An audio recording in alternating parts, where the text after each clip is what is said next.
Welcome, everybody. So glad to see folks joining in. As you enter into the space, please let us know where you're from, what made you join today. This is the Coffee at the Capitol series, hosted by Faith in Public Life, and we're just excited to have this discussion today. So come on in. We have some amazing panelists today where we will talk about racial equity within policy, how we are centering Black folk in the conversation of liberation and justice. And we know that there has been an age-long battle and fight, but we have folks on the ground who are able and willing to put in the work to do so. And so we're just so happy to have everyone here with us today. My name is Reverend Rosie Washington. I am a community organizer. I'm based in New Orleans, Louisiana. I've been doing this work for half a month now, since I was in high school. And so I feel a little old.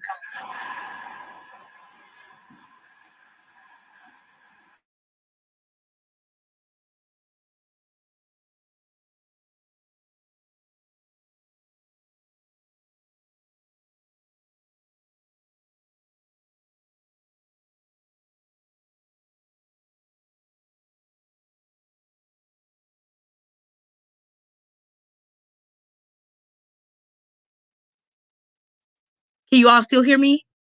Okay. I don't know what's going on with connection. Y'all don't let the Wi-Fi do it. I did want to also acknowledge today that in the midst of all of the things that we see happening with the Asian American community, that we do stand in solidarity, and we send our love and our prayers and many blessings to what's happening, understanding that your heart may be heavy with some of those things that are happening. So we do reach out to you all and say that we love you, we see you, and we're praying for you, and that we recognize as minorities what this type of violence looks like and what it feels like. And so we want you to know that we are standing with you. But we'll go ahead and dive right into the conversation. We have some amazing panelists, and we want to just start with the simple question that is not as simple as it sounds. But in the world of 2021, the world of the pandemic, what does racial equity look like for you all? I'll start with Minister Kristen Watkins. You can introduce yourself, give them a little background about you, and then answer that question, and then we'll go to Cedric and then end with Paisha. Thank you very much for involving me in this conversation and for having this critical conversation of centering Blackness, of prioritizing Black communities in the legislation and in the life of America. I am the Justice Advocacy and Outreach Manager for the National Council of Churches, originally from Dallas, Texas, working here in Washington, D.C. What does racial equity look like to me? It means that I have equal access and the ability to flourish without encumbrance of white supremacy or the systems that have been constructed over the years since 1619, since the Catholic Church ordained the Spanish Empire to colonize the world, and that's where the ball went running, and it's been running over Black communities ever since. So I look forward to that day that we're able to live and breathe and be valued, and have the opportunity to flourish in accordance with God's law and with the promises that our Constitution, that our United States Constitution offers us. Amen. Amen. Good afternoon. Good afternoon here in Washington, D.C. Greetings, everyone. My name is Cedric Lawson. I'm Field Director with the Leadership Conference on Civil and Human Rights and the Leadership Conference Education Fund. We are a coalition, an organization of organizations with over 200 national organizations that are part of our membership. we work to build an America as good as its ideals. And when I think of what freedom, what liberation can look like for Black people, I think about the reality that civil rights, for example, are what your government confers upon you in terms of rights. Human rights are what you are born with. And while, of course, we work to advance civil rights in the United States and for all persons who are in this country, we understand the importance of human rights, the right, the inherent right to be born free, the inherent right for access to education, access to water, access to take part in governance in one's own country. So when I think of liberation for Black people, I think of the recognition of human rights for all of us here in the United States and abroad, and the ability for us to work together across differences, across boundaries, and understand that as people of African descent, we must work together to achieve that liberation. And understanding the reality that in so many ways, anti-Blackness is the baseline of oppression. So understanding as we work with others, as we work to eradicate anti-Blackness, we're eradicating oppression in so many ways. You know, I just want to echo that that strong sentiment, Cedric, about the need for us as Black people to work together across all our differences in order to be able to achieve our liberation. So I just wanted to, you know, very much so that I'm Paisha Thomas. I am on contract in Columbus, Ohio, with Faith and Public Life Ohio, as racial justice campaign coordinator. And my job has been to work to defund Columbus Police. We have a $1 billion budget in the city of Columbus. 336 million of those dollars are police funding. And those are not all of the funds accounted for that go to police. So that doesn't include their fleet management and their pension. And it is egregious. They're excessively funded, while our housing budget gets $7 million and our education budget gets $6 million. And that is in the face of tax abatements that are going to gentrifying developers in our neighborhoods, which means that even though it's unconstitutional, the property taxes that our children rely on in Columbus for education are being abated and going to, you know, big developers. So it's been my job to work to get our city council to see the need for moral budgeting and equitability. And to me, I think I'm not going to say much different than what Minister Christian and Cedric have said about equity. But I think for me, it is the end of state-sanctioned violence against Black people. And this is physical violence. Columbus, Ohio is 7th in the country for police who are killing Black people. And not only is it the physical violence, it's the economic violence, and it is the educational violence. It is the systematic and the state-sanctioned violence against our people. So for me, equity would mean that is gone, that it has been eradicated, so that we can have a chance to live as peacefully and equitably as every other human being. Amen. So as you all were talking, I think what comes to mind often is that a lot of folks think that movement work and equity work really happens on one level, but there seems to be many tiers in which we engage this equity work. And Cedric, I wanted to come to you and talk about Congress a little bit. What are some of the ways or some of the things that Congress need to do in order to prioritize racial equity and then also enforce such promises? Because we've heard over and over, we have arrived and all of those things, but it hasn't happened within policy. And what needs to happen to make that real for us? Absolutely. Great question. At this point, we are working with a Congress that in many ways is pro civil and human rights. But at the same time, as you mentioned, Reverend, we have a lot of work to do. And that work is taking place in a number of legislative initiatives that are happening right now. So when we look at the relief bill is an economic security bill that is now law and gives economic opportunity, particularly to a number of, of Black constituencies across the country, mainly folks who are below the poverty line. The ability to take part in earned income tax credits, to utilize the relief funds, those $1,400 checks, that is a game changer for a lot of families, in particular Black families. So that is something to keep in mind. And then if we think about other legislative priorities, we're thinking about the Equality Act, which specifically helps LGBT individuals in this country. And something that's important to keep in mind, as I mentioned earlier, when we bring all of us together, that includes Black LGBT people, that includes Black women, that includes Black people with disabilities.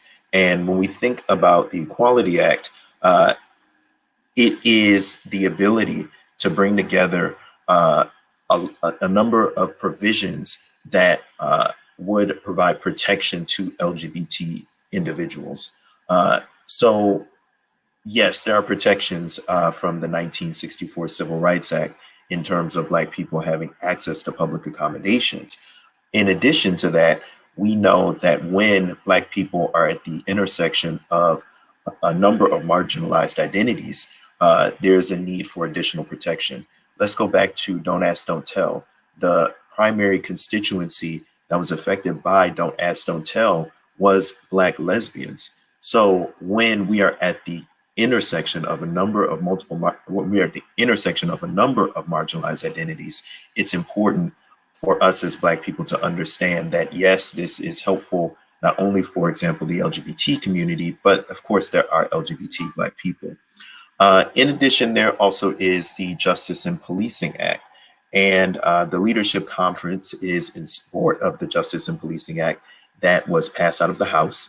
And we encourage members of the House to support the passage of the George Floyd JPA, Justice and Policing Act, taking this first important step towards police accountability. The bill reflects some of the proposals outlined in the police accountability framework and moves police accountability in the right direction. We, as a leadership conference, encourage the Senate leadership to take up this important legislation in short order.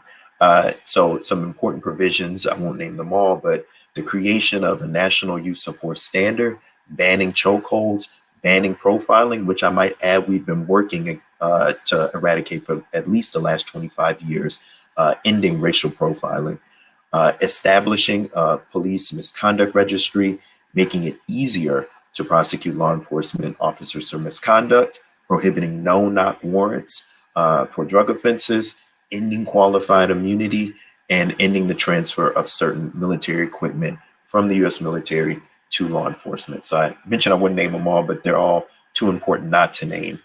And then finally, federal judges play such an important role in all civil and human rights, but for a number of provisions that I just named, whether that is related to economic security, LGBT justice, reproductive rights,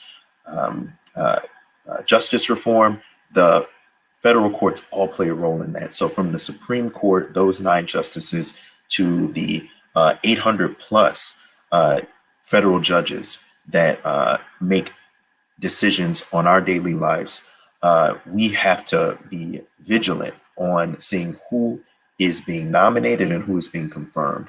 This president has made it clear that he is dedicated to nominating a diverse judiciary. We have seen with his predecessor that that president was intent on nominating young white male judges to perpetuate white supremacy.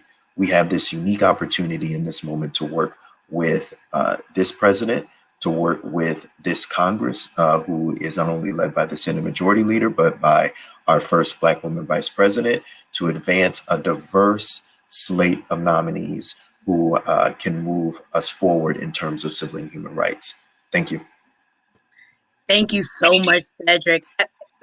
I just think about all of the ways in which we have opportunities as citizens to really impact policy that we don't know about. And so a little bit later, I want us to talk more about how folks could actually put the onus and the pressure on their congresspersons to make sure that the legislation you spoke about is passed and giving us that first step to racial equity. Um, in thinking about other ways in which folks are looking for racial equity, I've heard the conversation of reparations so much, but I'm not exactly sure what that is. So I'm going to ask Minister Kristen Watkins to tell us, what is reparations? What is this bill where we keep hearing about HR 40? What is, like, what are these things, and why is there such a negative stigma attached to the idea of reparations? Gotcha. It's we've reached a pivotal time in America and in our world. COVID-19 has revealed a lot of disparities, a lot of inconsistencies, a lot of ways in which the old ways that we've been operating has not worked. And this, in this particular, in regards to reparations in particular, this our current social movement, you know, the past protests, the recent protests across America, you know, asking for advancing the call for racial equity. It's been the largest in United States history. It's been the most diverse in the United States history. In response to problems that have been 400 plus years in the making. For HR 40, S40, the reparations, the commission to study. The bill establishes the commission to study the legacy of slavery and its long-lasting after effects from 1916 till today. And it also, and through that study, there will be the development of reparation proposals for appropriate remedies and redress for African Americans.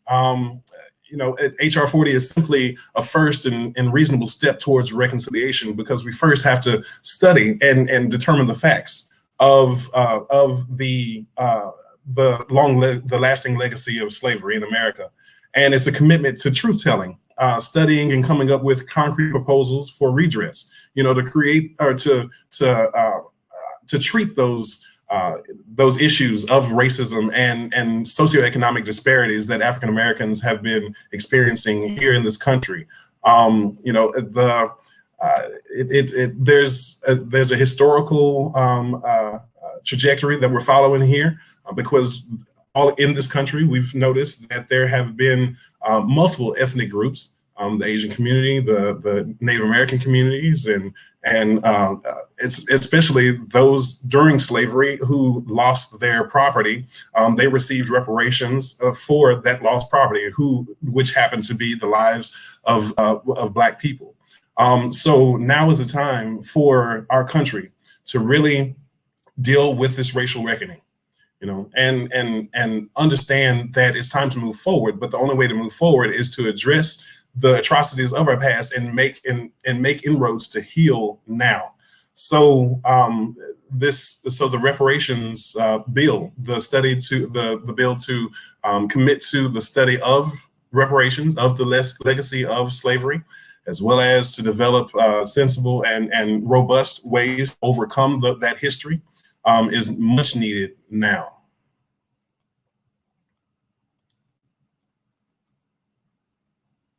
And I also want to make note of some of the organizations that are actually doing the work, that have been leading the way on this. There's the reparations. There's two organizations that I want to lift up specifically. One is NCOBRA, the National. I'm blanking out on the acronym right now. NCOBRA is one, and NARC. Let's see. I'm doing a quick search right here. The National African American Reparations Committee, or Commission, which is titled NARC, NAARC, and then we have the NCOBRA group, the National Coalition of Blacks for Reparations in America. If you Google them and go to their websites, you will see a lot of robust information on what reparations are, what the proposal is now, what the legislation that's been introduced into the House and soon to be in the Senate, and get on board. Amen. Get on board. That's a song. Get on board, little children. Listen, don't get me started. And I just want to remind everyone, this conversation is meant to get your wheels turning, to begin to investigate and do your own work about what you think is important around racial equity. So please, please, please, please have your notes out and take note of what our panelists are talking about. I do want to pull up Miss Paisha now and talk a little bit about what's happening in Ohio and defunding the police and what it actually looks like to center Black folks in the conversation around ending state-sanctioned violence, as well as making sure that resources are placed where they belong in order to make sure the Black community thrives and is invested in. Can you tell us more about that? Yes, for sure. So I like the question about how are we centering Black people, because that's a very important question to answer when you're talking about defunding police. So many people, especially in states like Ohio, are really put off by this call to action. They tend to see defunding police as a slogan or as a campaign, if you will, that is just really out to say something without doing something. And it is the exact opposite of that. So what we find a lot of times in our educational moments of helping people understand what defunding police is, we get a lot of pushback from people asking us to come up with better terminology. And so that in itself is centering white people. And so what we do is we just really pivot that right back to talk about why our goal is not to make white people comfortable with this call to action.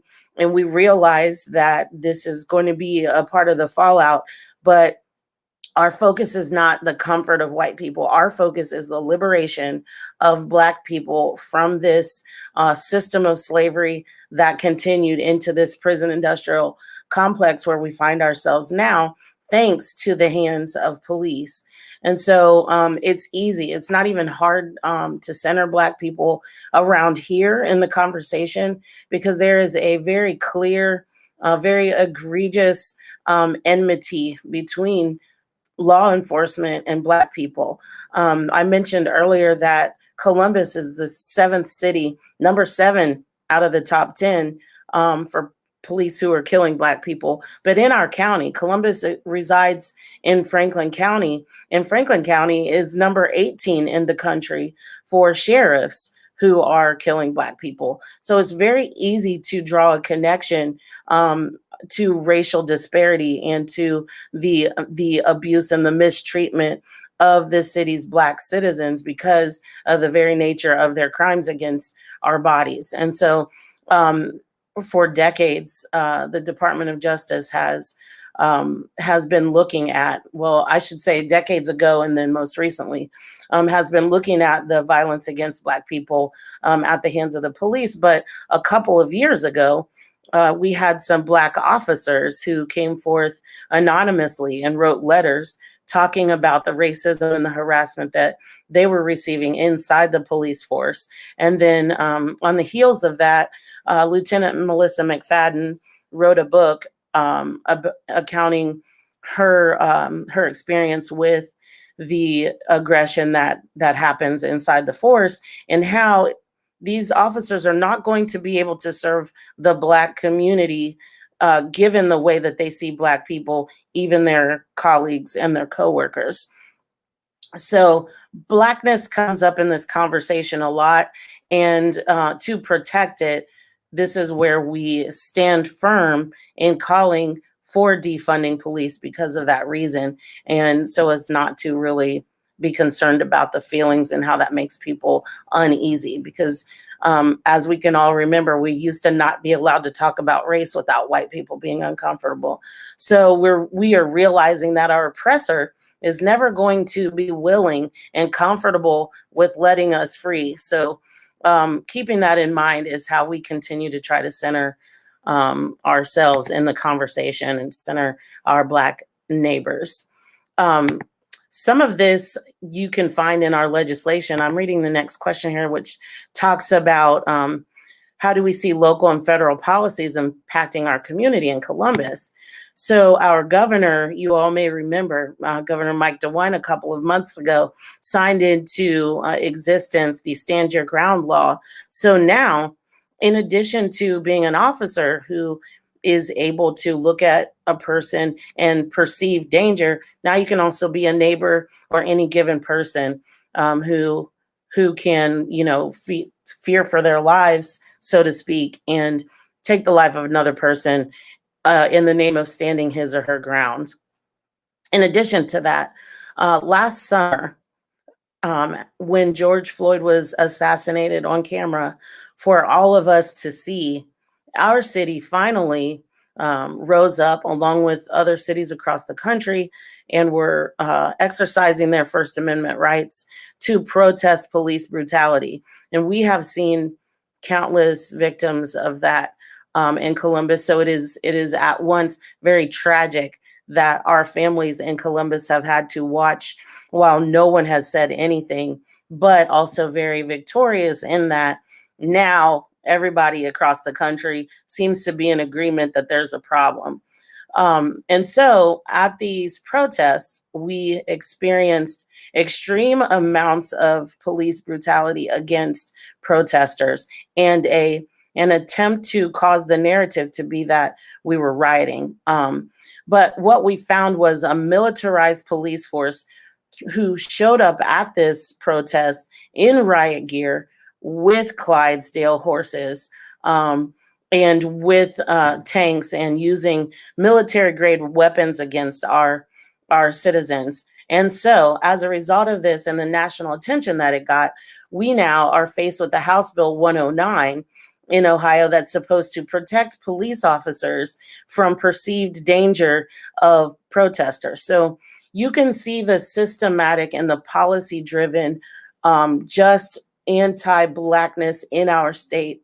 And so it's going to take a lot of work. We got our city council to hear our request to remove some of the funding in police by doing a hiring freeze while the Matrix report and the audit of police hiring and police aggression is addressed and those recommendations are implemented. But instead, they went ahead and hired the new graduating academy class. But we asked that they didn't. We asked that they would freeze that. And so we could put $2.5 million into anti-violence and to community employment opportunities. But two of our city council members filibustered the budget. It would take 6 out of the 7 to vote yes, and only 5 out of the 7 voted yes. And so those two who always vote in favor of police threatened to keep the budget from passing if we continue to press for defunding. So we have our work cut out for us. I'm not interested in not working. So as long as I can, I will exist to defund police wherever that is. Amen. Thank you, Keisha. I think so. There's been just so much. We've talked about reparations. We've talked about legislation. We've talked about how we begin to center Black voices in the conversation for racial equity. And my hope and my prayer is that everyone who has, joined in this conversation recognizes that there is work to do, but it's not impossible work. It's hard work, but it's not impossible work. And so, as faith in public life continues these Coffee at the Capitol conversations, which are meant to hold the Biden administration accountable in this first 100 days to do what they said they were going to do. We got a lot of promises from the new administration, and we want to make sure that as people of faith that we're holding their feet to the fire, that we are letting them know that if we elected you and we got you in, then you are accountable to that agenda. And this being Women's and Gender Equality Month, I think this is a great time to talk about these things and the impact that Black women have had on movement, on policy. So, Keisha, I see you. I just wanted to acknowledge you during this Women's Month, Gender Equality Month. And for all of you out there, get it cracking, y'all. Send out emails. This HR 40. This is some real stuff. Your Congress folks should be talking about HR 40. Cedric, what are other ones they could email about that legislation? Let's put that out there as well. Yeah, absolutely. So, of course, there's the Justice in Policing Act that passed the House. It will go to the Senate. It has yet to be taken up. Call your senator and let them know that you support the Justice in Policing Act. Call your senator and let them know you support the Equality Act. Call your senator and let them know that you are in support of pro-civil and human right judges who will be coming before the full Senate. Every senator votes on every federal judge who has a lifetime seat from the Supreme Court on down. The House has passed a lot of civil and human rights legislation. It is now going to the Senate. Know those senators' phone numbers and keep calling. Awesome. Thank you all for joining us. The same time next week, you can sign up for coffee at the Capitol. Get your mugs and your coffee ready for these. As you see, the conversations go quick, but that coffee will keep you energized. Next Wednesday on the 24th at noon Eastern, Faith and Public Life will be holding this conversation about advocating for compassionate and robust pandemic relief for all. And so we know we got that $1,400 stimmy. We know that's somebody's rent and it's already gone. But what are more ways that we make sure that we are centering humanity while we're going through this pandemic and making sure that everyone has access to what they need? Thank you all so much again for joining us. We look forward to seeing you again soon. Take care.